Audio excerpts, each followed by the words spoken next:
y de Gran Canaria, ¿no? El planteamiento es interesante, ¿no? El título, autorregeneración. Yo veo que está el señor Cabrera Mújica, que también ha tratado este tema en alguna otra ocasión, que me llamó la atención que se empieza a hablar de autorregeneración de los bosques canarios. Yo creía que eso solo ocurría en La Palma, que según mis informaciones la masa forestal crece sola, sin que nadie haga nada, un 3% cada año. No sé si los datos siguen siendo reales, pero así me lo dijeron cuando yo estaba en el sector ese. Y nada, aquí está Carlos Velázquez, que es responsable de montes del Cabildo de Gran Canaria y del Servicio de Medio Ambiente, y Juan Guzmán Ojeda, graduado de Ingeniería Forestal por Madrid y Ávila y consultor forestal. Los dos son miembros de Profor Canarias. Y bueno, esta es mi presentación, y a continuación ellos tienen la palabra y se reparten el tiempo. Empiezan con eso y yo me defiendo. Bueno, yo no sé si suena el micrófono porque también había voz. ¿No oyen bien o perseguimos? Yo creo que esto, estamos en familia casi aquí todos. ¿Quieres?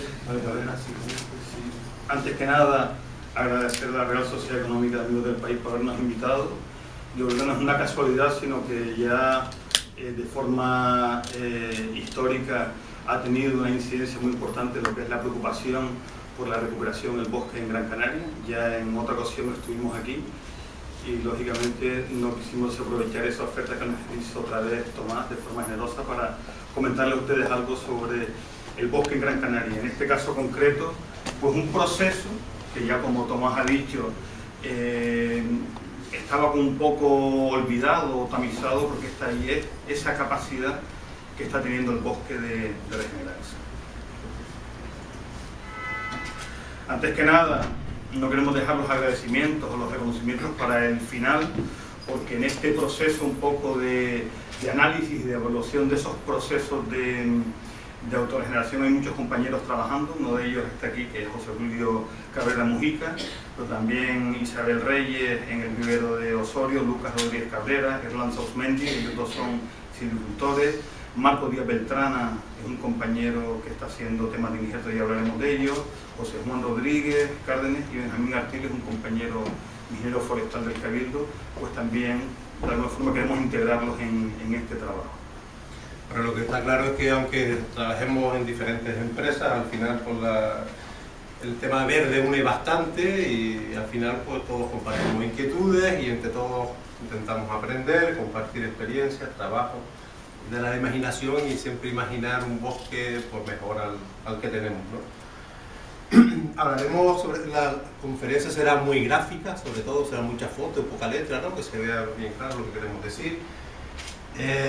Aquí tenemos una simulación de, por ejemplo, el Monte Verde, de cómo fue desapareciendo. Vemos que ocupó pues, bastante superficie en Gran Canaria, todo lo que vemos ahí en Azulito. En el siglo XVI pues ya va retrayendo.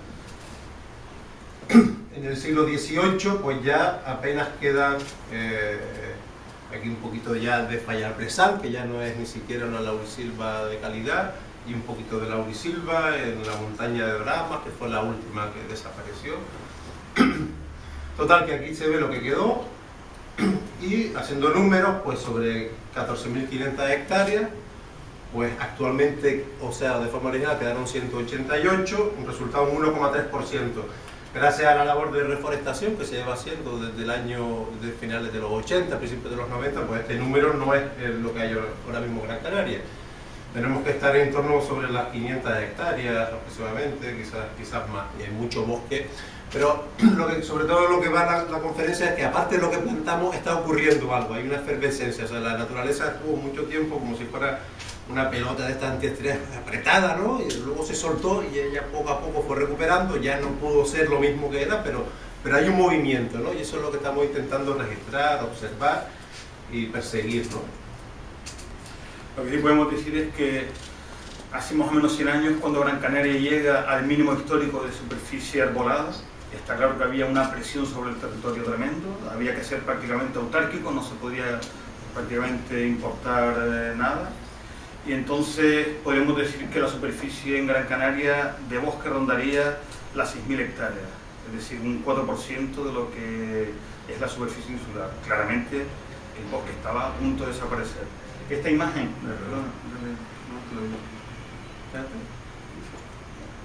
esta imagen es muy gráfica, es de unos reporteros de National Geographic que vinieron a principios de siglo, y vemos pues una estampa muy bonita de las lagunetas, pero si nos fijamos bien está todo cultivado, no solo la zona llana, esa meseta, sino en lo que es la ladera del fondo, está todo lleno de terrazas, de abancalamientos, y todo cultivado. La presión era tremenda, había también ganado, y en este espacio no había lugar para el bosque. Aquí vemos una comparativa de 120 años aproximadamente, sobre todo donde nos podemos fijar es aquí, que está prácticamente, esto parece pues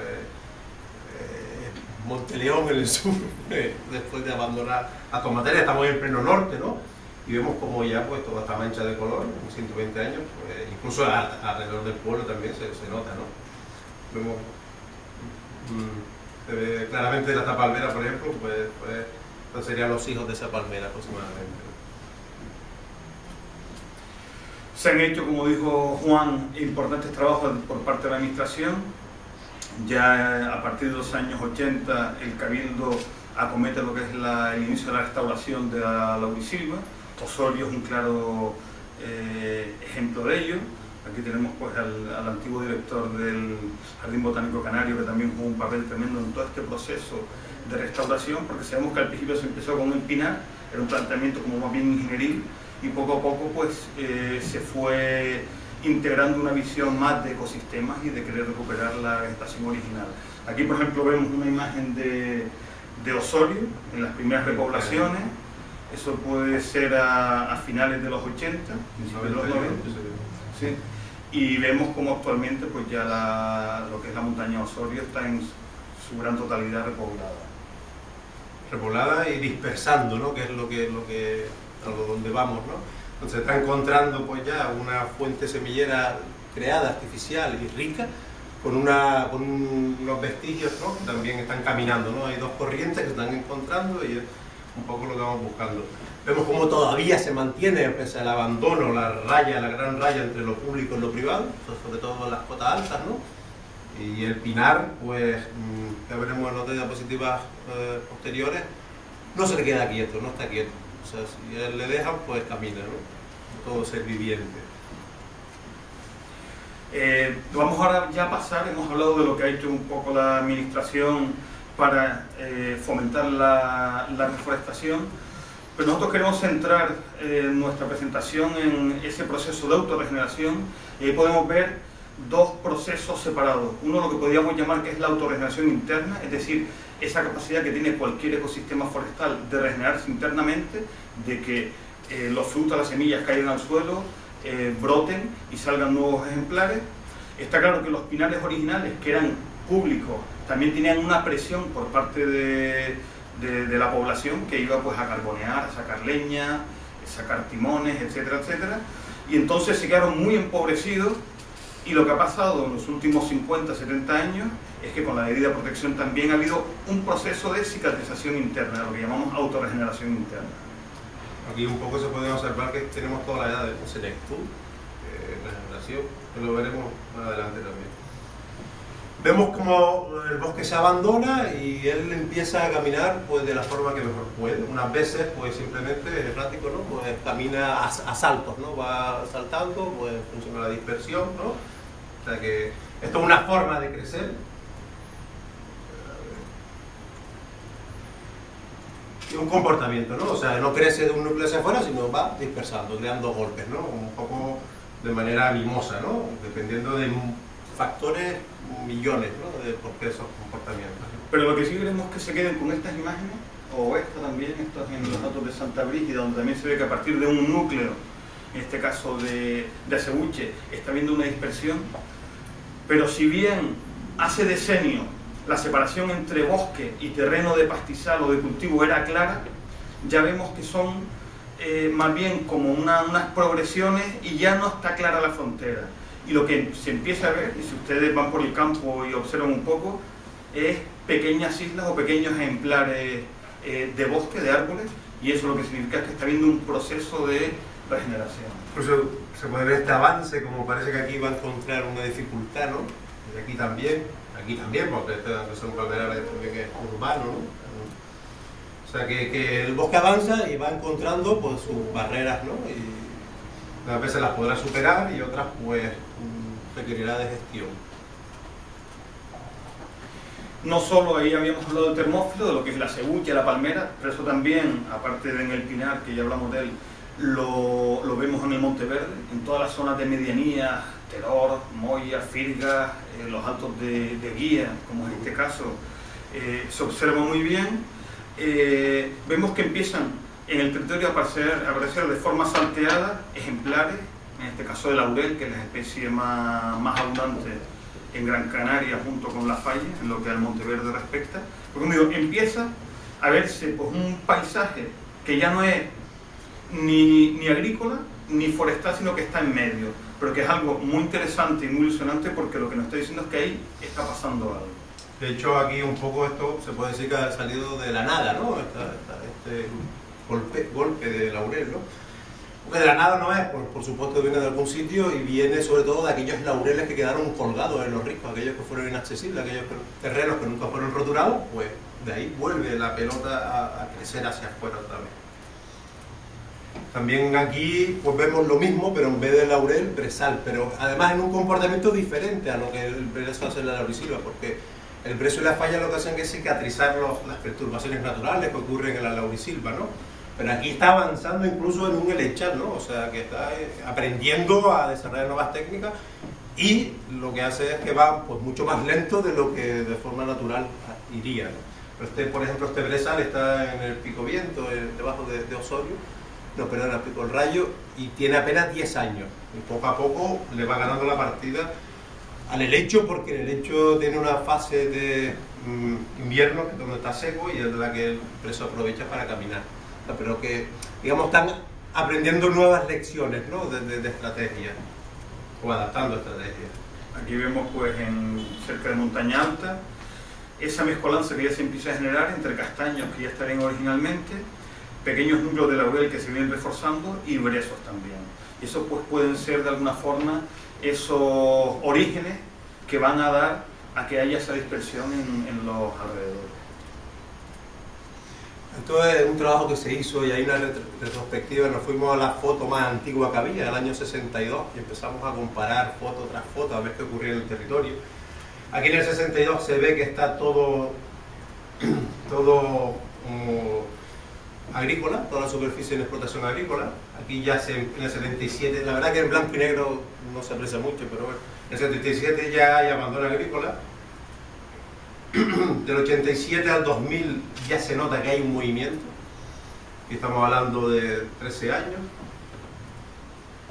y del 2000 al 2013 sí se nota ya un movimiento mucho más grande, ¿no? Una cosa que nos hemos dado cuenta es que con abandonar el monte no se recupera solo, o sea, el monte ha invertido mucho tiempo en volver a crecer para expandirse, ¿no? O sea, la presión sobre todo del ganadera es la que no ha permitido que el monte caminara tan rápido. Aquí vemos cómo hay los zarzales que se mantienen durante los años y cómo crece el cañaveral, por ejemplo. Pero en el fondo del barranco vemos cómo el laurel, que está en unas condiciones mejores, pues cómo ya empieza a hacer tangencia de copa en medio del cañaveral o en medio de lo que sea, está en mejores condiciones y empieza a crear su bosque de galería. Aquí es importante tenerlo para atrás.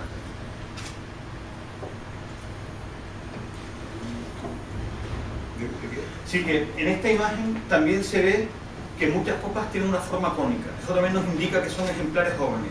Cuando los árboles ya alcanzan cierta edad, la copa se vuelve más globosa, ya no crecen en altura, sino más bien en grosor. Pero esto lo que nos demuestra que es un bosque joven. Y si vamos a muchas zonas donde haya cebuches, pero también en medianía, donde veamos laurisilva o también en pinar, bueno, vamos a encontrar unos ejemplares, muchos con copa cónica, y eso es lo que nos está diciendo que el proceso es relativamente reciente, son árboles jóvenes. Lo que queremos que se den cuenta es la cercanía de la copa, ¿no? Lo que es la tangencia de copa ya crea la sombra total y es cuando ya se crea la transformación del monte, ¿no? Aquí vemos pues también un núcleo, ¿verdad? Eso es un helechal con algo de zarza, y empiezan a aparecer ejemplares jóvenes, en este caso de laurel, seguramente pues procedentes de semillas, de frutos de los laureles de más edad que están en el borde. Aquí vemos cómo el pinar canario camina. Hay una diapositiva más adelante que se ve mejor, pero lo que creo que se fijen es los dos estratos que hay de tamaño, ¿no? Pues evidentemente hay uno antiguo y uno nuevo. Y aquí se ve como vemos pinos de todas las edades, ¿no? O sea, lo que hablamos antes. El pinar se desborda, ¿no? Y se sale de su zona, que estamos acostumbrados a ver. Miren bien la diapositiva esta.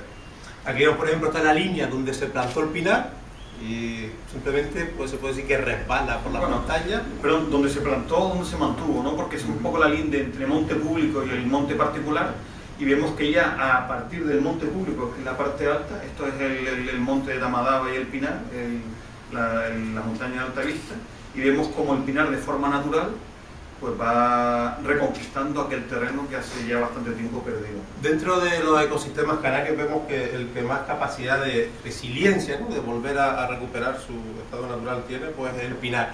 Y además no solo el que más posibilidad tiene, sino el que más espacio tiene, porque en el Monte Verde, por muchos esfuerzos que se hagan, creo que los datos estaban sobre un 40% se podría recuperar, o un 40%, perdón, hay que recuperar, un 60% haciendo todos los esfuerzos, ¿no? Porque claro, hay mucho terreno ya urbano y agrícola. Vamos a hablar de un término que de alguna forma hemos inventado, y es las autopistas de regeneración. Hay una serie de especies arbóreas que no son autóctonas, pero que están jugando un papel muy importante.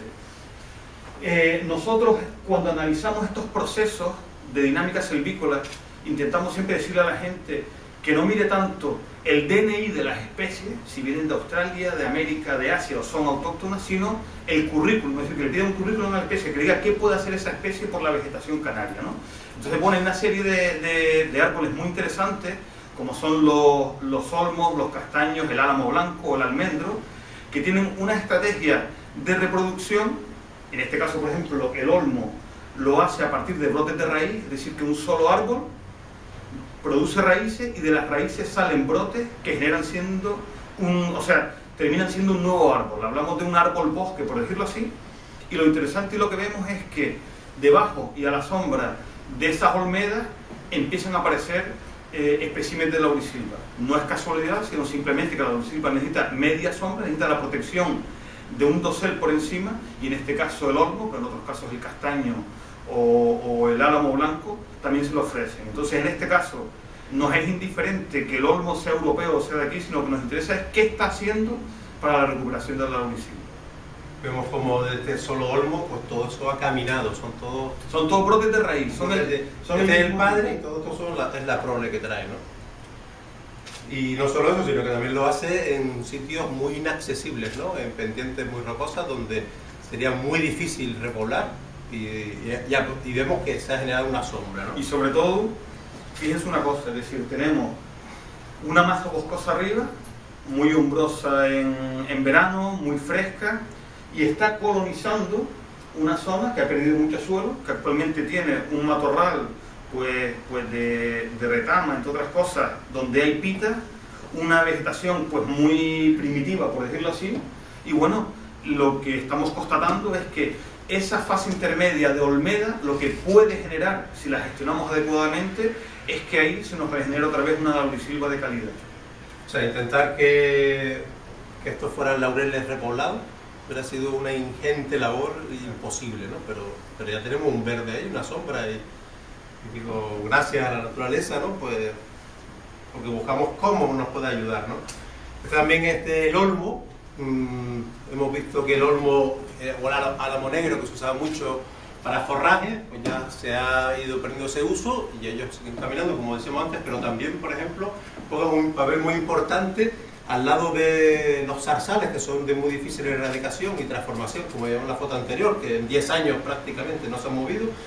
Si tiene un suelo rico el zarzal, pues no hay quien lo mueva en muchísimos años, pero el olmo, como va por debajo del zarzal emitiendo brote de raíz, pues emerge y le da sombra y lo va transformando y matando. Para que se haga una idea, Si ahí cayese una semilla de viñátigo o de laurel, le costaría más porque dependería nada más de los nutrientes, de la energía que tiene almacenada la semilla de ese laurel. Y es muy probable que esa abigarrada densidad que tiene encima o que produce la zarza termine ahogando ese laurel. En cambio, simplemente para... O sea, estos brotes que ven aquí, que proceden de este olmo, ¿vale? Son brotes de raíz. Entonces, el alimento lo recibe por la raíz, entonces puede crecer, que aunque no fotosintetice mucho, sigue creciendo. Entonces, lo que estamos viendo es que el olmo es una muy buena herramienta para ir arrinconando los zarzales. Hay especies canarias que brotan de cepa, bueno, casi todas, prácticamente todas brotan de cepa, unas con más fuerza y otras con menos, pero no hay ninguna que tenga la estrategia de geneta, de ir caminando de raíz, ¿no? Entonces el olmo para nosotros es un aliado excelente, ¿no? Aquí vemos cómo se mezcla con laurel y donde encuentra gran profusión es en las vaguadas. Esto es por madre del agua y vemos como en muy poco tiempo pues, el bosque se está creando y se está mezclando sobre todo. O sea, no se repele el olmo con el laurel, ¿no? Es una masa que entendemos que se puede gestionar hacia el monte verde. Esta imagen también es muy significativa porque vemos lo abigarrado y lo mezclado que está actualmente la vegetación arbórea. Tenemos unos puntos de olmo que también ya han hecho ese proceso de crecer por brotes de raíz.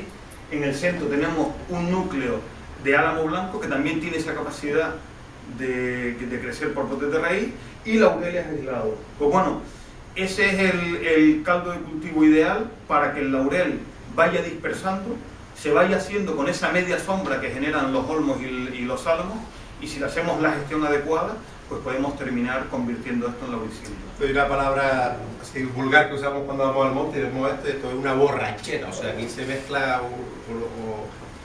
se mezcla todo el mundo con todo el mundo y cualquier proceso, o sea, es bueno, pero siempre va ganando el laurel, finalmente vemos que va ganando, ¿no? Entonces lo interesante de estudiar pues los tiempos que hace falta o de qué forma se puede acelerar, y sobre todo, pues evidentemente el monte de Doramas, la selva de Doramas no era de laurel solo, ¿no? O sea, el laurel es una de las 3 especies del monte verde, quizás la más abundante, pero lo que sobre todo se necesita es enriquecimiento, ¿no? El pino insigne, que es también una especie introducida, que se plantó de forma masiva en el norte de Gran Canaria, en la parte alta, sobre todo en los montes consorciados, pues también lo que estamos viendo es que genera unas condiciones de media sombra donde la laurisilva se siente a gusto, y bueno, lo importante es gestionar este tipo de formaciones, fomentando lógicamente el monte verde, entre otras cosas, porque nos genera una barrera verde que si hay un incendio pues nos va a frenar el de todas formas, como el colchón de Pinocha, hace de línea, factor limitante para que el monte verde no camine todo lo que necesita. O sea, aquí está contenido la masa de monte verde. El almendro también es una especie muy interesante, también tiene esa característica de brotar de raíz, y lo que estamos observando en toda la cuenca del barranco de Tejeda y la aldea es que cada vez está habiendo más almendro. Eso se podría ver como un problema, pero lo que vemos es que en general pues marida bastante bien con las especies autóctonas, y es cuestión nada más de gestionarlo adecuadamente, pero que entendemos que es una especie también bastante positiva. Una especie de luz, ¿no? Compatible con el pinar canario, y también pues crea un modelo socioeconómico interesante, ¿no? Siempre se dice que por lo visto tampoco Tejeda no llega ni con la almendra que importa la península a toda la producción que necesita. O sea, creo que ya se está trayendo de California directamente, porque ni siquiera, o sea, por lo que hay aquí, aunque esté a tope, es ínfimo, ¿no? Para lo que se necesita. Tenemos que hablar también, desgraciadamente, de lo que denominamos autopistas del fuego, y en este caso pues hay una serie de especies que sí son preocupantes. Una de ellas es el eucalipto, y no porque venga de Australia, vuelvo y repito, el DNI nos importa muy poco.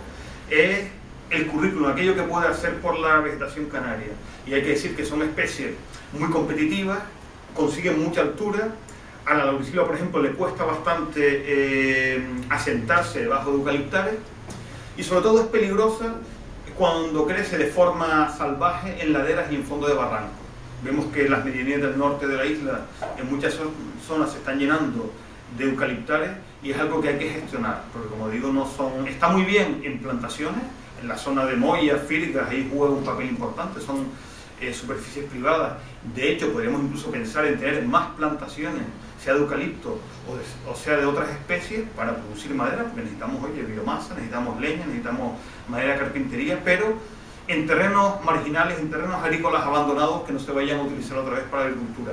Pero en lo que es en espacios naturales forestales como ladera, fondo de barranco, ahí está claro que tenemos que hacer un esfuerzo de contener y de controlar el eucalipto. Nosotros hablamos de deseucaliptalizar la isla, no me sale ese verbo, y confinarlo en zonas que se planten, como plantaciones, como hoy, el que planta papas, pues papas a 10 años y para producir madera, biomasa, etc. De hecho, estos eucaliptos nunca fueron plantados.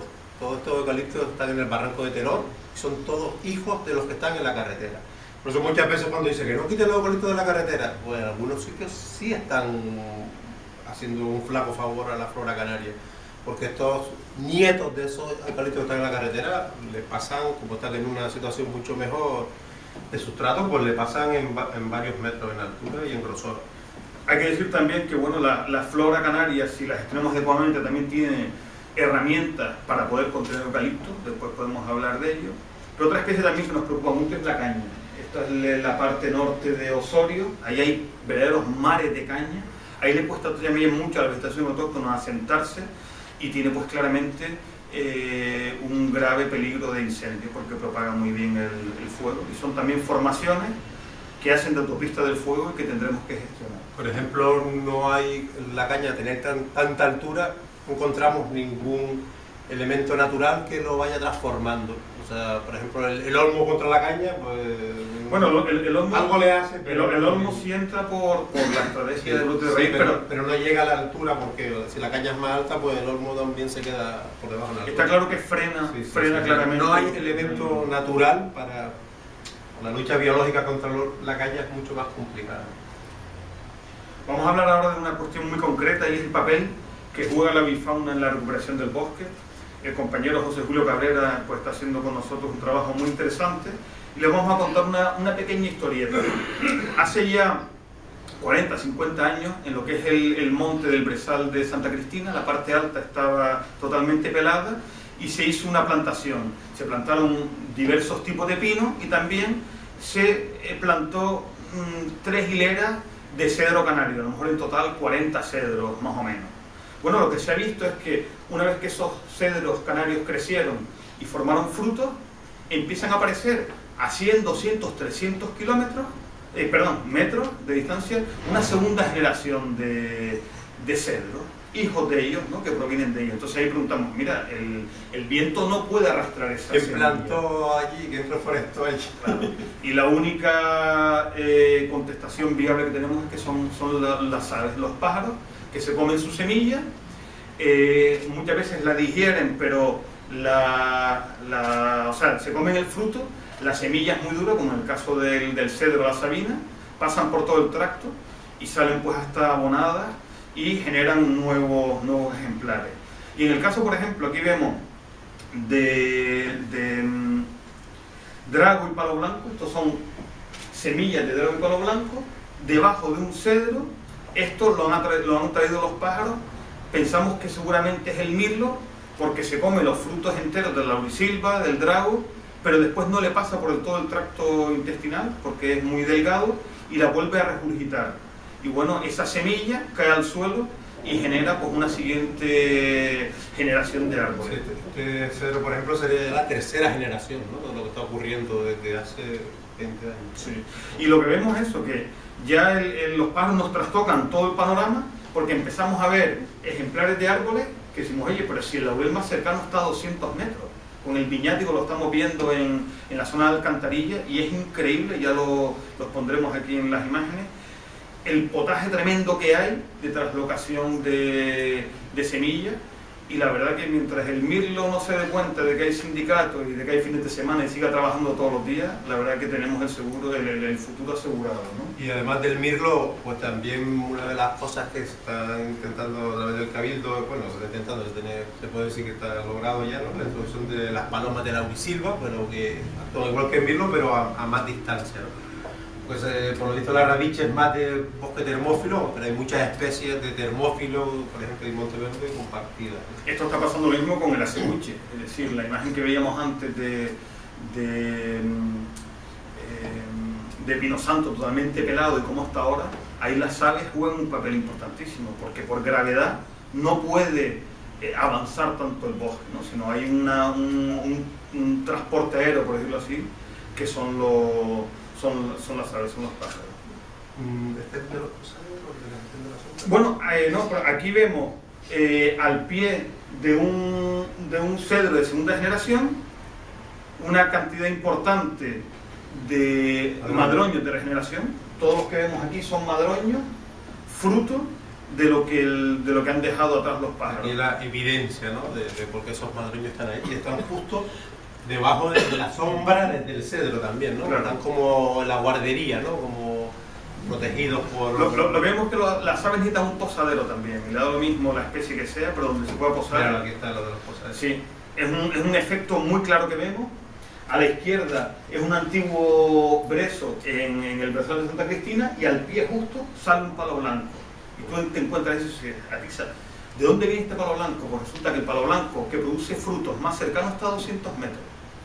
Y esto lo ha hecho el mirlo de forma gratuita. Y lo mismo en Tamadaba. Esto es en Tamadaba, al pie de un árbol pues tenemos un laurel en este caso, y vete tú a buscar el laurel más cercano, a lo mejor está a 300 o 400 metros metido en barranco oscuro, ¿no? O sea que esa labor que están haciendo las aves es impagable. La verdad que el laurel aquí va a tener problemas para crecer, ¿no? Pero se agradece que por lo menos lo haya introducido en esa zona. No llegará a ser un laurel porque el pino se lo comerá, pero bueno, sus semillas producirá... Eso mismo, será un pequeño núcleo de dispersión porque producirá semillas y posibilitará que las aves trasloquen eso. Eso ha ocurrido siempre ha ocurrido en la naturaleza, o sea, es un equilibrio. Lo que sí estamos viendo, porque estamos el trabajo que he comentado con José Julio, otro compañero también está aquí, que estamos haciendo, es entrar en helechales donde observamos que hay regeneración natural. Estamos limpiando parcelas pequeñas de 1 metro por 1 metro y nos hemos puesto, por ejemplo, a contabilizar regeneración. Esta foto, para que un poco el contexto de lo que está contando, es una foto debajo del helechal. Y, o sea que hay 2 metros de lecho hacia arriba o 1,5 metros, ¿no? Y totalmente en semisombra, ¿no? Pero vemos eso, que hay una cantidad importante de regeneración. Hemos hecho cálculos, nos aparecen pues 18 plántulas por metro cuadrado. Si lo llevásemos a 1 hectárea, que es la medida que utilizamos en forestales, tendremos 180.000 plántulas por hectárea.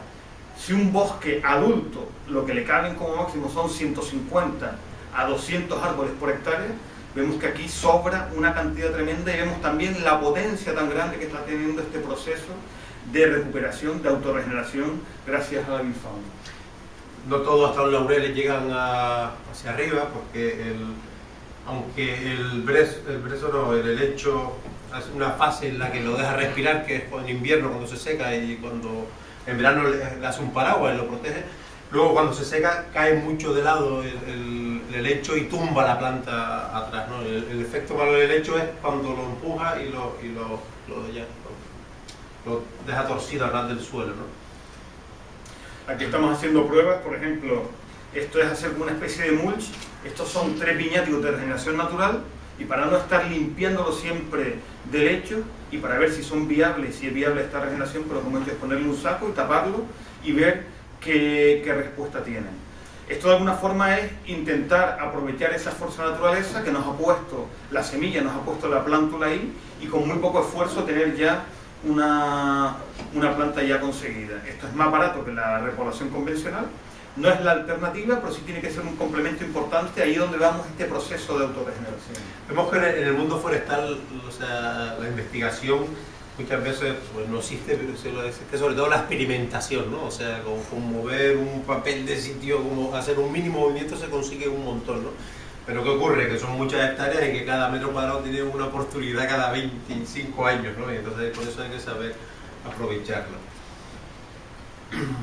Vamos ahora a entrar en otro tema. Hemos visto un poco qué hace la naturaleza, qué está haciendo para autocicatrizarse, y también podemos ver qué podemos hacer nosotros para potenciarlo, porque ya hablábamos de que llevamos una línea de reforestación ya desde hace bastantes años, pero es fundamental también analizar estos procesos, porque vemos que con muy poquito esfuerzo se puede conseguir muy buenos resultados.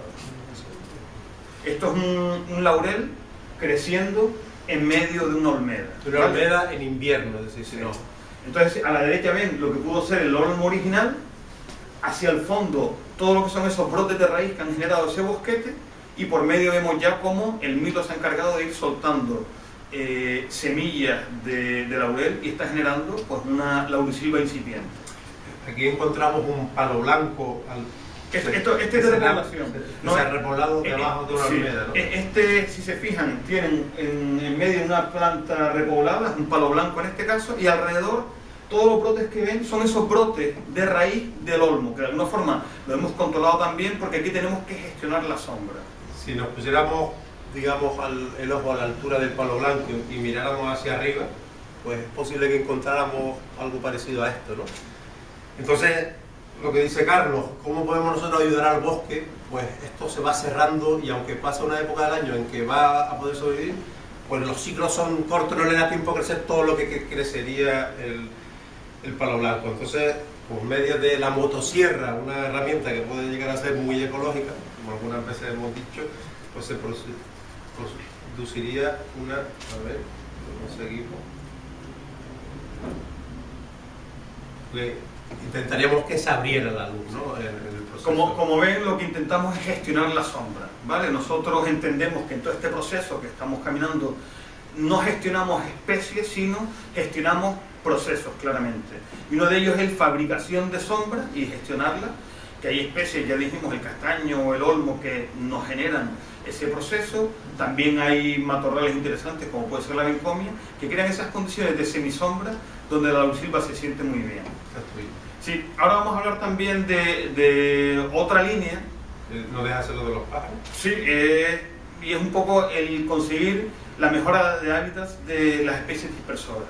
Esto simplemente pues es un barreño donde beben los perros de un amigo nuestro en la alcantarilla, pero de pronto miramos que en el fondo está lleno de unas pepitas, pasa la siguiente, que no son más que semillas de viñátigo. Dices tú, oye, ¿qué hacen tantas semillas de viñátigo aquí? Pues bueno, este bebedero, aparte de ser utilizado por los perros, también es utilizado por los pájaros, y como a lo mejor tienen el buche lleno, antes de beber agua lo que hacen es soltarlo todo, y entonces ahí generan una riqueza tremenda de semillas, y eso un poco nos llevó a plantearnos lo que Pepe Julio llama el todo incluido, y dice, oye, le podríamos montar como una especie de hotelito a la bifauna poniéndole alimento y agua, alimento condicionado en el sentido porque serían a lo mejor frutos de la laurisilva, para que se los coman y lo lleven a otro lado y empiecen a dispersar, ¿no?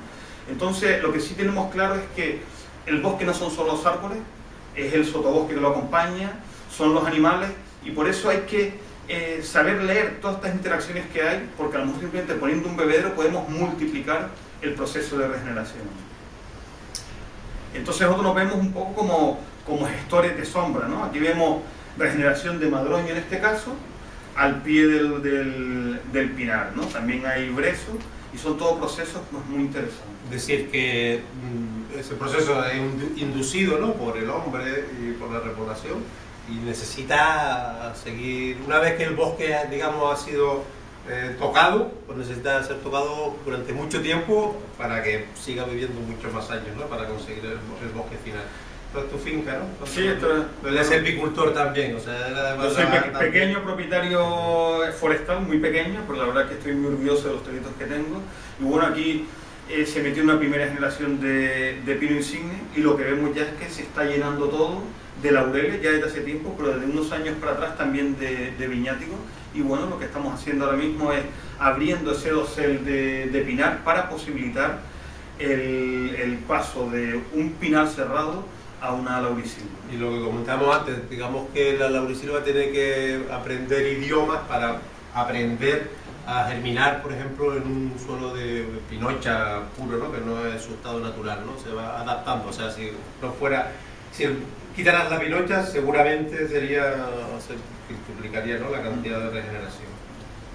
También estamos haciendo un trabajo de liberación de laureles que ya están ahí bajo dosel de castaño. Pues esto claramente se ve un pequeño gap, como llaman los científicos, un núcleo de regeneración de laurel, donde los mirlos han soltado las semillas y bueno, ya de alguna forma están pidiendo paso, y lo que hacemos es ir abriendo el castañar para que salga. Esto es en monte público, en concreto en la alcantarilla, y lo que conseguimos es ir pasando de esa generación de castaño a lo que es laurisilva.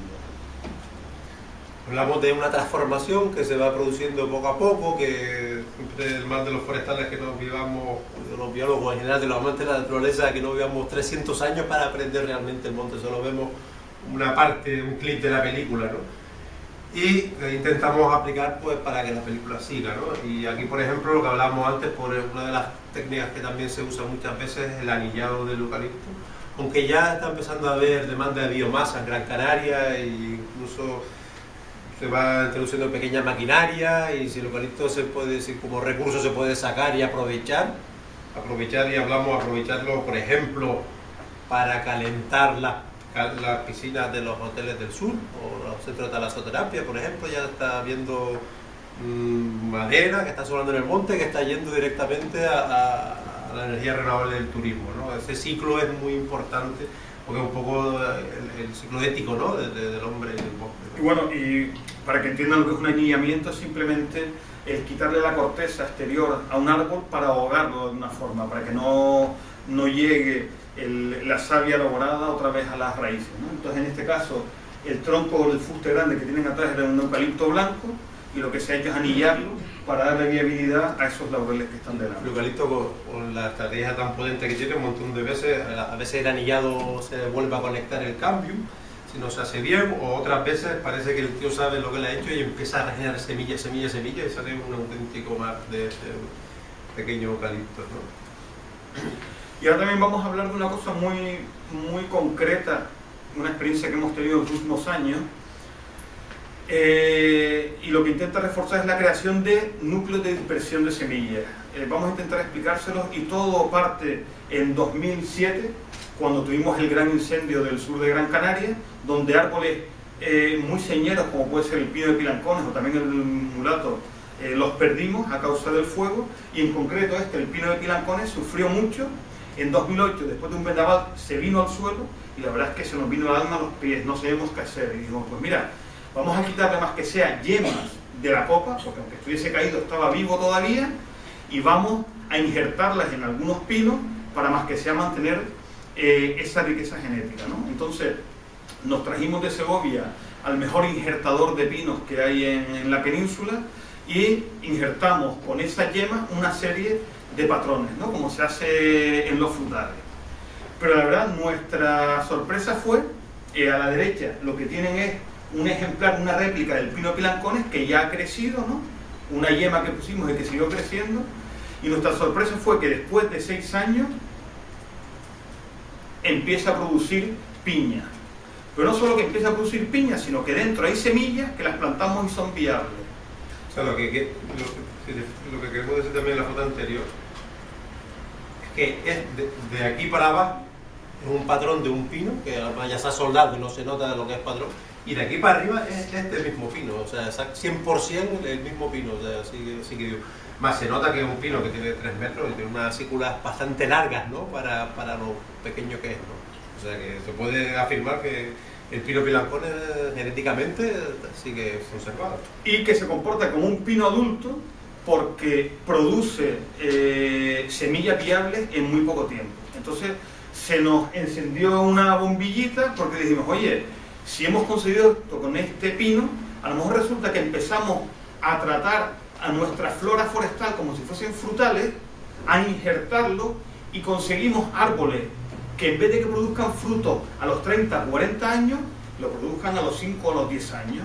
Entonces, hemos iniciado un proceso de injerto, estamos injertando pinos, estamos injertando especies de laurisilva, estamos injertando especies del termófilo, sabina también, y entonces lo que queremos conseguir son árboles muy seleccionados que después los plantemos en una zona que empiezan a producir semillas muy rápido y que después los pájaros se encarguen de distribuir. Es de alguna forma acelerar ese proceso, porque si de algo adolece el paisaje Gran Canario es que faltan árboles pies y madre. Lo que queda en medianía son laureles, pero faltan palo blanco, piñáticos, barbusanos, etc. En el sur lo que queda es pino, pero falta sabina. Y en la zona baja pues tenemos acebuche, pero falta todo el cortejo de... Es un poco como hacer magia con el bosque, ¿no? Que es como extender los árboles padres, ¿no? En vez de un árbol padre, pues ahora tenemos 100 árboles padres, ¿no? A eso hay que decir que pues los dos compañeros que tenemos aquí, José Julio y José Juan, están haciendo un trabajo muy interesante de cartografía de las sabinas en el sur de la isla.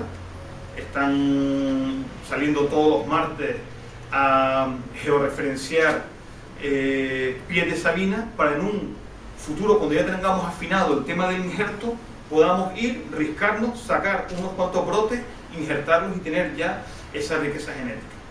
Hay que decir también que, bueno, un compañero, Emilio Navarro de Uruguay, que aparece en la foto, desde hace tiempo ya le está creando núcleos de dispersión. Emilio es un experto en localizar zonas húmedas en los riscos, canalizar ese agua, y ha conseguido hacer repoblaciones sin tener que añadirle riego externo, sino simplemente con pequeños nacientes que encuentra ahí.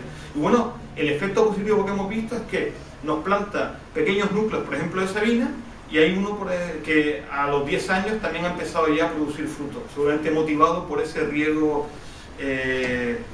inducido que tiene. Creo que un poco también la tendencia o la experiencia en la gestión es que quizás sea más importante plantar 100 pequeños núcleos que 100 hectáreas seguidas, o sea, diversificar, o sea, dejar que la naturaleza camine sola, ¿no?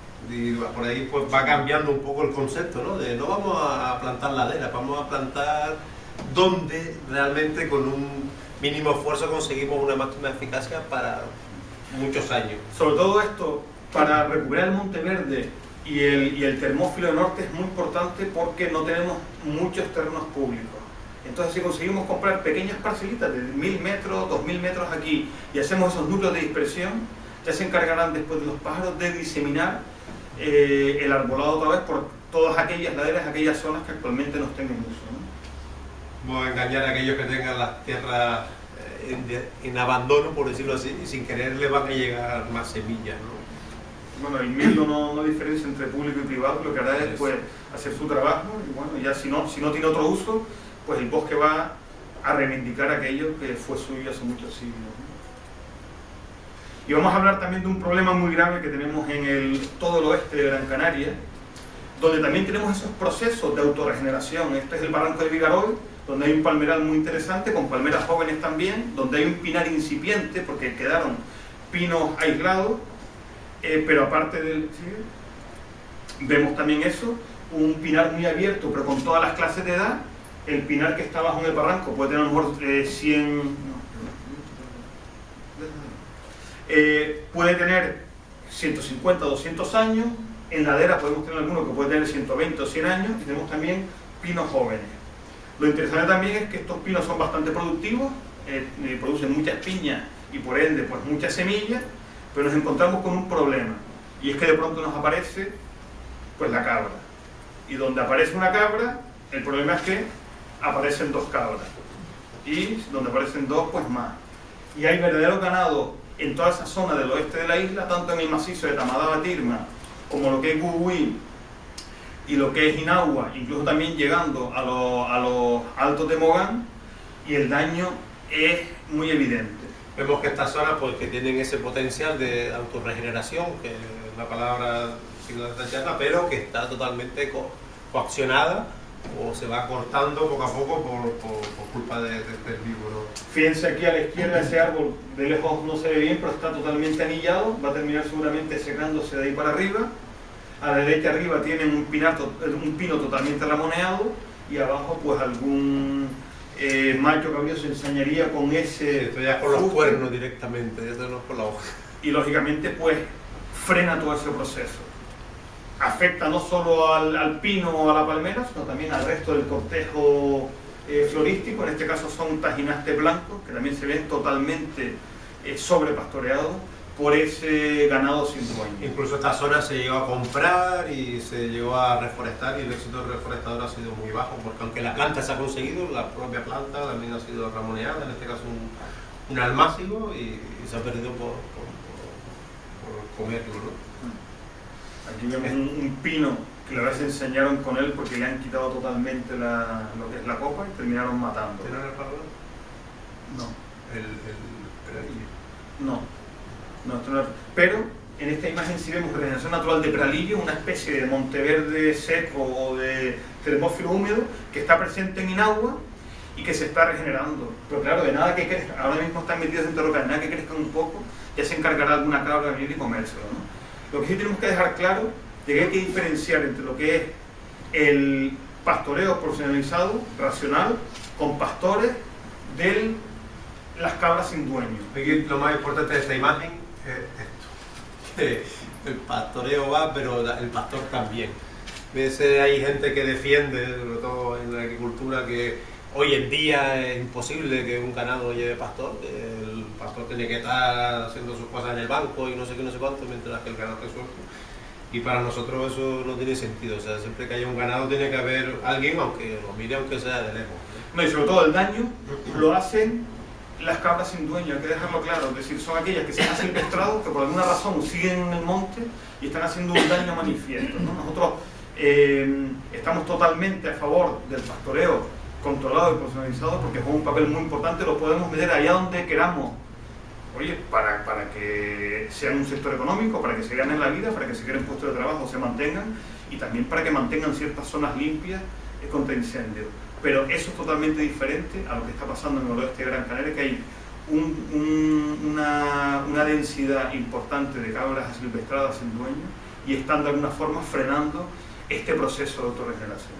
Aquí en esta foto se ve pues un corral y como el pastoreo controlado alrededor del corral pues va en este caso a la caña, pues la va disminuyendo la potencia, va permitiendo que otra flora, o sea que el pastor es un aliado, no un enemigo, porque el enemigo es la cabra sin dueño, ¿no?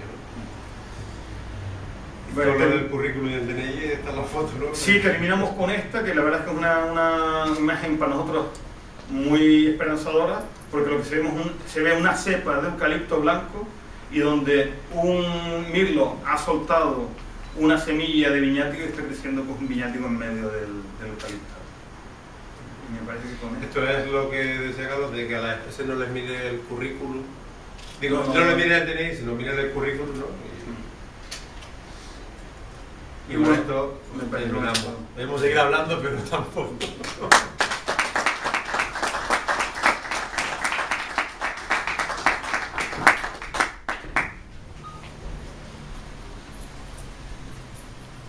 Bueno, pues muchísimas gracias por la interesante charla que han puesto y que nos ha interesado muchísimo y además ha sido muy amena y dinámica. Así que me imagino que habrá preguntas. ¿Puedo hacer una pregunta? Enhorabuena por la exposición. Si no se han dado cuenta, yo estoy cogiendo cada fotografía con su permiso porque es que luego hago una síntesis de eso. Sí. De todas formas, es una exposición muy extraordinaria porque yo soy uno de los que miro la imagen y muchas veces no sé, porque no sé de botánica, no decir nada. El impacto digamos, paisajístico es extraordinario en esta época con auto de contrastes. Y yo pregunto una cosa, ¿cuál ha sido el proceso de regeneración de toda la zona que indicaron antes? Yo lo vi casi a los meses de incendiarse, de 2006 me parece que fue. 2007. Eso he ido 3 o 4 veces. Además he seguido para hacer un pequeño relato sobre un pino que estaba quemado. Fui al año y ya tenía unos brotes. Fui al siguiente año, empecé un relato y ahí lo dejé. Y quiero ir bajando por la Ruta de la Plata, por el camino de Tunte, y que ahí llegó el fuego. Se quedó ahí. ¿Cómo ha ido esa regeneración? No he vuelto a ir por ahí. Bueno, de toda la zona, ¿no? Sí, la verdad es que lo que observamos es que el pinar se ha recuperado bastante bien, ¿no? O sea, uno vuelve y ve que como sistema sigue ahí, ¿no? Quizá lo más problemático es que por el camino se nos han quedado ejemplares centenarios que que son un poco lo que le dan la solera y la calidad a ese pinar. Entonces lo que ha pasado es un efecto de rejuvenecimiento, es decir, se han perdido muchos pies que a lo mejor tendrían 300, 400 años, que todavía tenían posibilidad de seguir viviendo, y el fuego pues les ha cortado la vida, ¿no?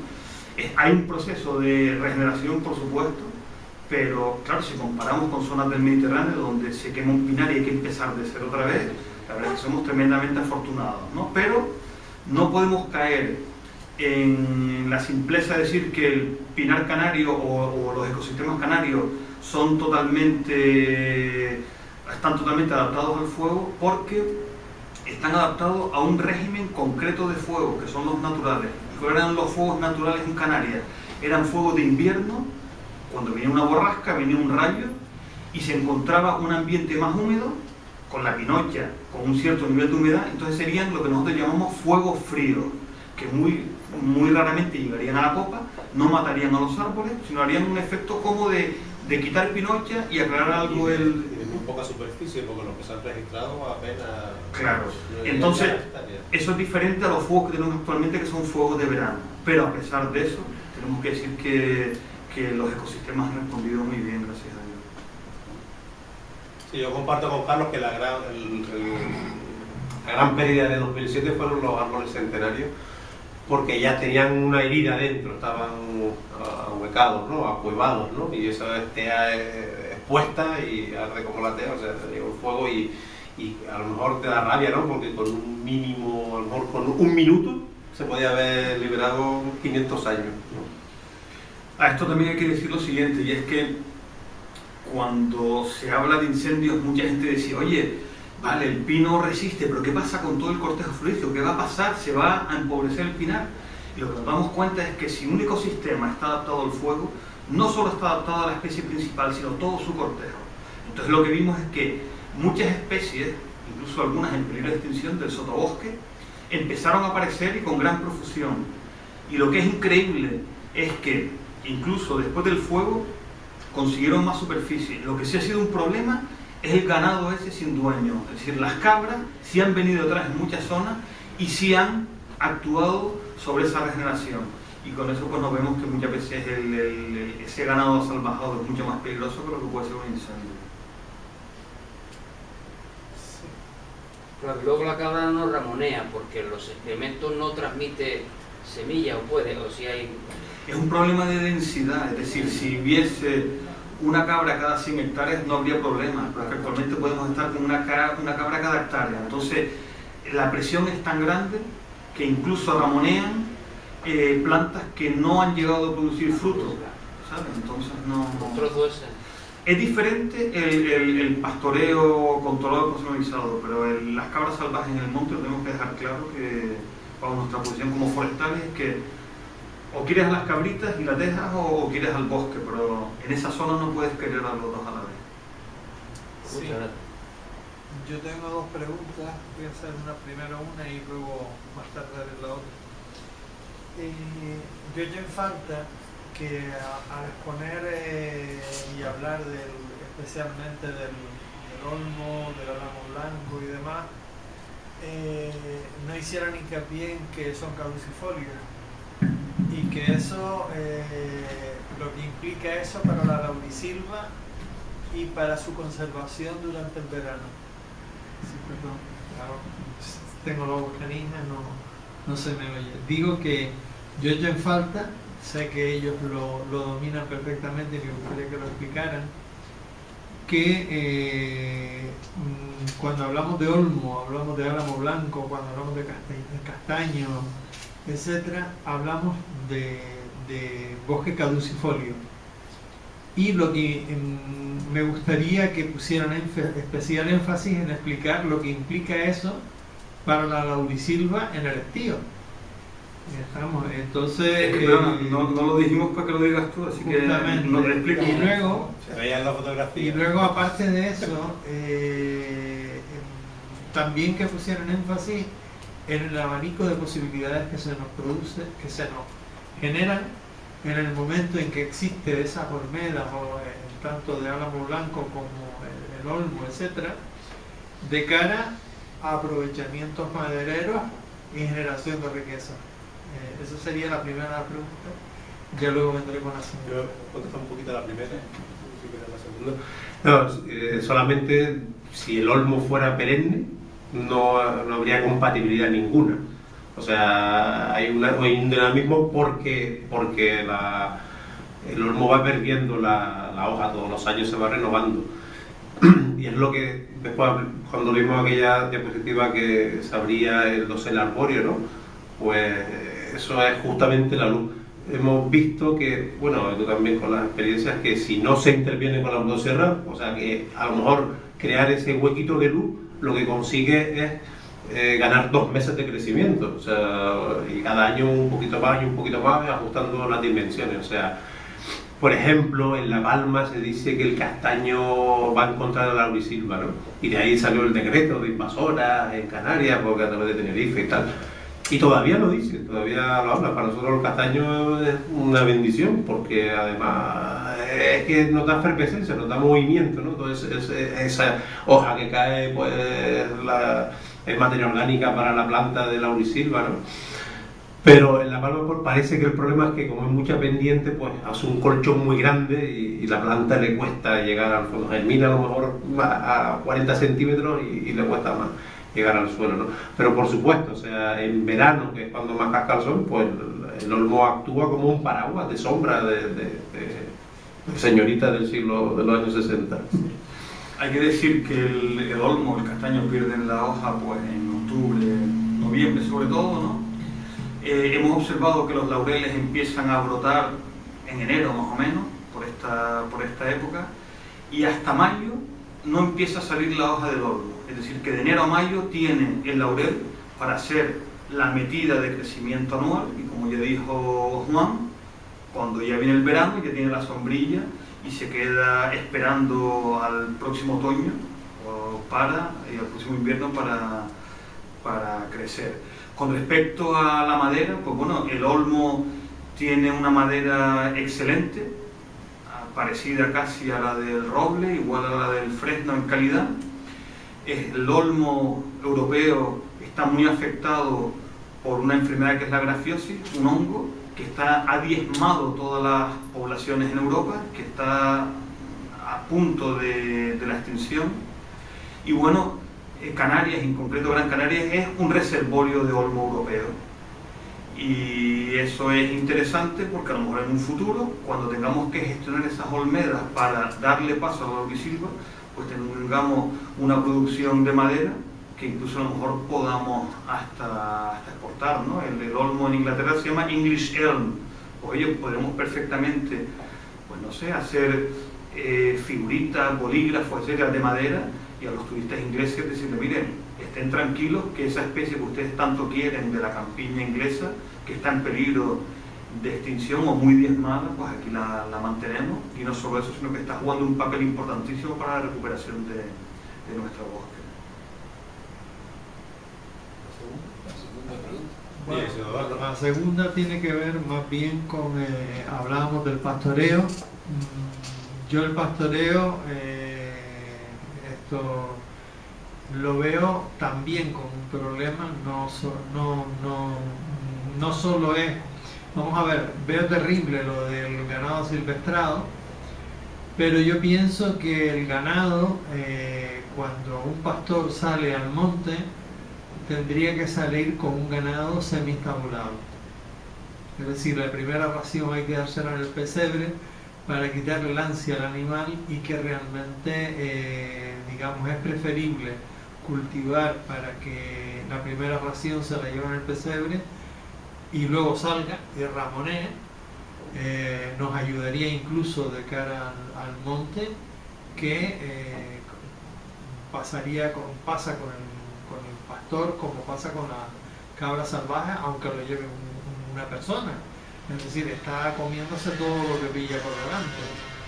Es decir, es un poco por ahí. Yo pienso que el ganado siempre semi-estabulado permitiría el pastoreo, pero semi-estabulado, y de luego la cabra guanil o la cabra silvestrada, cimarrona, no la permitiría. No, entiendo que tendríamos que buscar mecanismos para perseguir a las personas que la sueltan, porque ellas no se sueltan solas, son personas que luego hacen las apañadas en la Cambuesa y aprovechan la carne y se llevan sus buenas perras por ello.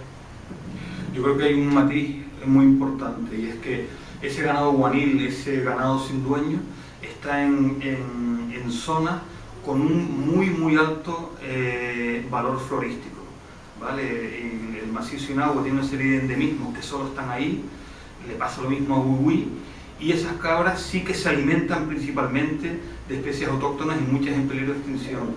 Hoy casi todos los ganados están semistabulados, es decir, el ganadero que quiere obtener un fruto de su ganado, lo que hace es que le aporta algo de ración, y muchos hablan de que la sueltan ya no para que pasten, sino simplemente para que se muevan, porque parece que sobre todo la cabra necesita ese movimiento. Es decir, que para tu tranquilidad, Pepe, yo creo que gran parte de los ganados profesionalizados, la vuelta que le dan al ganado es más bien para que se muevan un poco, ¿no? O sea, que ya van atemperadas y no con ese ansia que tiene un animal salvaje que tiene que vivir solo de lo que le dé el sistema. De todas formas, ahora soy yo el que hace la pregunta, que llevo un tiempo sin trabajar en esto mismo. Ya se ha empezado a erradicar la cabra, ¿no? O sea, no va a más. Digamos, todavía queda, pero ya es un problema cada vez menor, ¿no? Sí, yo trabajo en medio ambiente y bueno, ahí tenemos un grave problema, y es que no todo el mundo entiende ese problema que tenemos con la cabra. Entonces, bueno, hemos traído a expertos en este caso del Parque Nacional de Sierra Nevada, que ellos controlan allí la cabra ibérica, y bueno, hemos empezado también a dar tiros. Lo que estamos sobre todo potenciando son lo que se llaman las apañadas. Primero hablar con pastores para que se lleven su ganado si queda algo arriba. También las hurrias de saltadores están muy motivadas para ser apañadas. El que haya participado uno sabrá el trabajo tremendo que es, lo peligroso que es, y a lo mejor pones a 20 personas a intentar arrastrar a un ganado para sacarlo y al final sacas 1 o 2 machos, ¿no? O sea que es muy desalentador.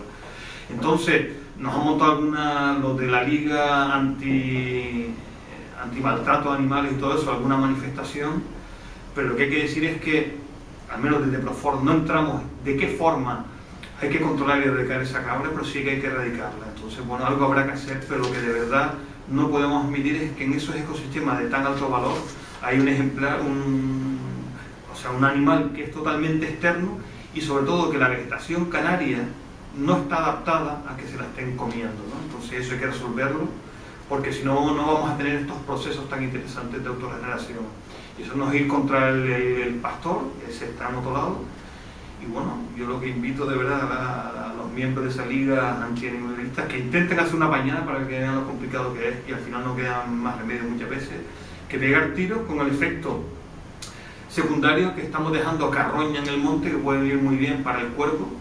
El Cabildo también tiene en proyecto reintroducir el guirre en Gran Canaria, y está claro que sería fenomenal dejar el territorio abonado con carroña para que se pueda asentar esa especie otra vez en Gran Canaria.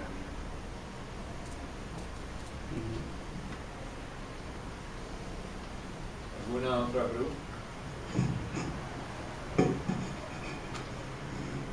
Pues nada, pues muchísimas gracias a Carlos Velázquez y a Juan Guzmán. Como dije, ambos son miembros de Profor, la Asociación de Profesionales Forestales, y hemos tratado del ecosistema forestal de la isla, y próximamente trataremos un tema conexo que es el plan del paisaje del Cabildo Gran Canaria, que lo vendrá a presentar la responsable del área que lo ha elaborado, y a continuación, otro día, la profesora Pérez Chacón y el profesor Paler vendrán a hablar y hacer una valoración y crítica del plan del paisaje del Cabildo. Así que muchas gracias y buenas noches. Las semillas caigan al suelo, broten y salgan nuevos ejemplares. Está claro que los pinares originales, que eran públicos, también tenían una presión por parte de la población, que iba pues a carbonear, a sacar leña, sacar timones, etcétera, etcétera, y entonces se quedaron muy empobrecidos. Y lo que ha pasado en los últimos 50, 70 años es que con la debida protección también ha habido un proceso de cicatrización interna, lo que llamamos autorregeneración interna. Aquí un poco se puede observar que tenemos toda la edad de senectud, regeneración, que lo veremos más adelante también. Vemos como el bosque se abandona y él empieza a caminar pues de la forma que mejor puede. Unas veces pues simplemente es errático, ¿no? Pues camina a saltos, ¿no? Va saltando, pues funciona la dispersión, ¿no? O sea que esto es una forma de crecer. Y un comportamiento, ¿no? O sea, no crece de un núcleo hacia afuera, sino va dispersando, dando golpes, ¿no? Un poco de manera mimosa, ¿no? Dependiendo de factores millones, ¿no? De por qué esos comportamientos. Pero lo que sí queremos que se queden con estas imágenes, o esta también, esto es en los datos de Santa Brígida, donde también se ve que a partir de un núcleo, en este caso de Acebuche, está habiendo una dispersión, pero si bien hace decenios la separación entre bosque y terreno de pastizal o de cultivo era clara, ya vemos que son más bien como unas progresiones y ya no está clara la frontera. Y lo que se empieza a ver, y si ustedes van por el campo y observan un poco, es pequeñas islas o pequeños ejemplares de bosque, de árboles, y eso lo que significa es que está habiendo un proceso de regeneración. Por eso se puede ver este avance, como parece que aquí va a encontrar una dificultad, ¿no? Y aquí también, porque este son calderales también es urbano, ¿no? O sea que el bosque avanza y va encontrando pues sus barreras, ¿no? Y unas veces las podrá superar y otras pues requerirá de gestión. No solo ahí habíamos hablado del termófilo, de lo que es la acebuche, la palmera, pero eso también, aparte de en el pinar, que ya hablamos de él, lo vemos en el Monteverde, en todas las zonas de medianía, Teror, Moya, Firgas, los altos de Guía, como en este caso, se observa muy bien. Vemos que empiezan en el territorio a aparecer de forma salteada ejemplares, en este caso de laurel, que es la especie más abundante en Gran Canaria junto con la falla, en lo que al Monteverde respecta. Porque como digo, empieza a verse pues, un paisaje que ya no es ni agrícola ni forestal, sino que está en medio, pero que es algo muy interesante y muy ilusionante porque lo que nos está diciendo es que ahí está pasando algo. De hecho, aquí un poco esto se puede decir que ha salido de la nada, ¿no? Este golpe de laurel, ¿no? Porque de la nada no es, por supuesto viene de algún sitio y viene sobre todo de aquellos laureles que quedaron colgados en los riscos, aquellos que fueron inaccesibles, aquellos terrenos que nunca fueron roturados, pues de ahí vuelve la pelota a crecer hacia afuera otra vez. También aquí pues vemos lo mismo, pero en vez de laurel, brezal, pero además en un comportamiento diferente a lo que el brezo hace en la laurisilva, porque el brezo y la falla lo que hacen es cicatrizar las perturbaciones naturales que ocurren en la laurisilva, ¿no? Pero aquí está avanzando incluso en un helechal, ¿no? O sea, que está aprendiendo a desarrollar nuevas técnicas y lo que hace es que va pues, mucho más lento de lo que de forma natural iría, ¿no? Pero por ejemplo, este brezal está en el Pico Viento, debajo de Osorio, no, perdón, en el Pico del Rayo, y tiene apenas 10 años. Y poco a poco le va ganando la partida al helecho, porque el helecho tiene una fase de invierno, que es donde está seco, y es de la que el brezo aprovecha para caminar. Pero que, digamos, están aprendiendo nuevas lecciones, ¿no? de estrategia, o adaptando estrategias.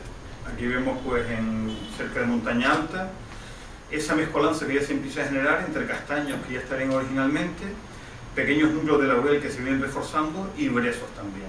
Y eso, pues, pueden ser de alguna forma esos orígenes que van a dar a que haya esa dispersión en los alrededores. Esto es un trabajo que se hizo y hay una retrospectiva, nos fuimos a la foto más antigua que había, del año 62, y empezamos a comparar foto tras foto a ver qué ocurría en el territorio. Aquí en el 62 se ve que está todo agrícola, toda la superficie en explotación agrícola. Aquí ya en el 77, la verdad que en blanco y negro no se aprecia mucho, pero bueno, en el 77 ya hay abandono agrícola. Del 87 al 2000 ya se nota que hay un movimiento, y estamos hablando de 13 años, y del 2000 al 2013 sí se nota ya un movimiento mucho más grande, ¿no? Una cosa que nos hemos dado cuenta es que con abandonar el monte no se recupera solo, o sea, el monte ha invertido mucho tiempo en volver a crecer para expandirse, ¿no? O sea, la presión sobre todo del ganadera es la que no ha permitido que el monte caminara tan rápido. Aquí vemos cómo hay los zarzales, que se mantienen durante los años y cómo y de Gran Canaria, ¿no? El planteamiento es interesante, ¿no? El título, autorregeneración. Yo veo que está el señor Cabrera Mújica, que también ha tratado este tema en alguna otra ocasión, que me llamó la atención que se empieza a hablar de autorregeneración de los bosques canarios. Yo creía que eso solo ocurría en La Palma, que según mis informaciones la masa forestal crece sola, sin que nadie haga nada, un 3% cada año. No sé si los datos siguen siendo reales, pero así me lo dijeron cuando yo estaba en el sector ese. Y nada, aquí está Carlos Velázquez, que es responsable de montes del Cabildo de Gran Canaria y del Servicio de Medio Ambiente, y Juan Guzmán Ojeda, graduado de Ingeniería Forestal por Madrid y Ávila y consultor forestal. Los dos son miembros de Profor Canarias. Y bueno, esta es mi presentación y a continuación ellos tienen la palabra y se reparten el tiempo. Empiezan con eso y yo me dejo. Bueno, yo no sé si suena el micrófono porque también había voz. ¿No oyen bien o perseguimos? Yo creo que estamos en familia casi aquí todos. ¿Quieres? Antes que nada, agradecer a la Real Sociedad Económica de Amigos del País por habernos invitado. Yo creo que no es una casualidad, sino que ya de forma histórica ha tenido una incidencia muy importante en lo que es la preocupación por la recuperación del bosque en Gran Canaria. Ya en otra ocasión estuvimos aquí y lógicamente no quisimos aprovechar esa oferta que nos hizo otra vez Tomás de forma generosa para comentarles a ustedes algo sobre el bosque en Gran Canaria. En este caso concreto, pues un proceso que ya como Tomás ha dicho estaba un poco olvidado o tamizado, porque está ahí esa capacidad que está teniendo el bosque de regenerarse. Antes que nada, no queremos dejar los agradecimientos o los reconocimientos para el final, porque en este proceso un poco de análisis y de evaluación de esos procesos de autorregeneración hay muchos compañeros trabajando. Uno de ellos está aquí, que es José Julio Cabrera Mújica, pero también Isabel Reyes en el vivero de Osorio, Lucas Rodríguez Cabrera, Erlan Sausmendi, ellos dos son silvicultores, Marco Díaz Beltrana es un compañero que está haciendo temas de injerto y hablaremos de ellos, José Juan Rodríguez Cárdenas y Benjamín Artiles, un compañero ingeniero forestal del Cabildo, pues también de alguna forma queremos integrarlos en este trabajo. Pero lo que está claro es que aunque trabajemos en diferentes empresas, al final pues el tema verde une bastante y al final pues todos compartimos inquietudes y entre todos intentamos aprender, compartir experiencias, trabajo, de la imaginación y siempre imaginar un bosque pues mejor al que tenemos, ¿no? Hablaremos sobre la conferencia, será muy gráfica, sobre todo será muchas fotos, poca letra, ¿no? Que se vea bien claro lo que queremos decir. Aquí tenemos una simulación de, por ejemplo, el Monte Verde, de cómo fue desapareciendo. Vemos que ocupó pues, bastante superficie en Gran Canaria, todo lo que vemos ahí en Azulito. En el siglo XVI pues ya va retrayendo. En el siglo XVIII pues ya apenas quedan aquí un poquito ya de fallarpresal, que ya no es ni siquiera una laurisilva de calidad, y un poquito de laurisilva en la montaña de Bramas, que fue la última que desapareció. Total, que aquí se ve lo que quedó, y haciendo números, pues sobre 14.500 hectáreas, pues actualmente, o sea, de forma original quedaron 188, un resultado un 1,3%. Gracias a la labor de reforestación que se lleva haciendo desde el año de finales de los 80, principios de los 90, pues este número no es lo que hay ahora mismo en Gran Canaria. Tenemos que estar en torno sobre las 500 hectáreas aproximadamente, quizás más, y hay mucho bosque. Pero sobre todo lo que va a la conferencia es que aparte de lo que plantamos está ocurriendo algo, hay una efervescencia, o sea, la naturaleza estuvo mucho tiempo como si fuera una pelota de esta antiestrés apretada, ¿no? Y luego se soltó y ella poco a poco fue recuperando, ya no pudo ser lo mismo que era, pero hay un movimiento, ¿no? Y eso es lo que estamos intentando registrar, observar y perseguir, ¿no? Lo que sí podemos decir es que hace más o menos 100 años, cuando Gran Canaria llega al mínimo histórico de superficie arbolada, está claro que había una presión sobre el territorio tremendo, había que ser prácticamente autárquico, no se podía prácticamente importar nada, y entonces podemos decir que la superficie en Gran Canaria de bosque rondaría las 6.000 hectáreas, es decir, un 4% de lo que es la superficie insular. Claramente el bosque estaba a punto de desaparecer. Esta imagen,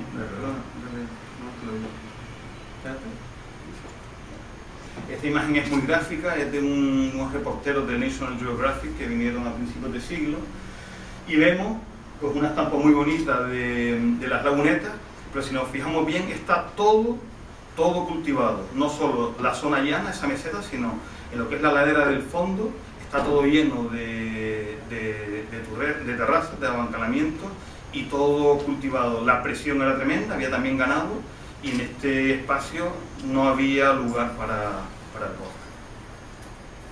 Aquí vemos una comparativa de 120 años aproximadamente, sobre todo donde nos podemos fijar es aquí, que está prácticamente, esto parece pues, Monteleón en el sur, después de abandonar a Tomatera. Estamos en pleno norte, ¿no? Y vemos como ya pues toda esta mancha de color, en 120 años, pues, incluso alrededor del pueblo también se nota, ¿no? Vemos se ve claramente esta palmera, por ejemplo, pues serían los hijos de esa palmera aproximadamente. Se han hecho, como dijo Juan, importantes trabajos por parte de la administración. Ya a partir de los años 80 el Cabildo acomete lo que es el inicio de la restauración de la laurisilva. Osorio es un claro ejemplo de ello. Aquí tenemos pues al antiguo director del Jardín Botánico Canario, que también jugó un papel tremendo en todo este proceso de restauración, porque sabemos que al principio se empezó con el pinar, era un planteamiento como más bien ingenieril, y poco a poco pues se fue integrando una visión más de ecosistemas y de querer recuperar la vegetación original. Aquí por ejemplo vemos una imagen de Osorio en las primeras repoblaciones. Eso puede ser a finales de los 80, principios de los 90. Sí. Y vemos como actualmente pues ya lo que es la montaña Osorio está en su gran totalidad repoblada y dispersando, ¿no? Que es lo que a donde vamos, ¿no? Entonces se está encontrando pues ya una fuente semillera creada, artificial y rica, con unos vestigios, ¿no? Que también están caminando, ¿no? Hay dos corrientes que se están encontrando y es un poco lo que vamos buscando. Vemos cómo todavía se mantiene, pese al abandono, la gran raya entre lo público y lo privado, sobre todo en las cotas altas, ¿no? Y el pinar, pues, ya veremos en las diapositivas posteriores, no se le queda quieto, no está quieto. O sea, si él le dejan, pues camina, ¿no? Todo ser viviente. Vamos ahora ya a pasar, hemos hablado de lo que ha hecho un poco la administración para fomentar la reforestación, pero nosotros queremos centrar nuestra presentación en ese proceso de autorregeneración, y ahí podemos ver dos procesos separados. Uno, lo que podríamos llamar que es la autorregeneración interna, es decir, esa capacidad que tiene cualquier ecosistema forestal de regenerarse internamente, de que los frutos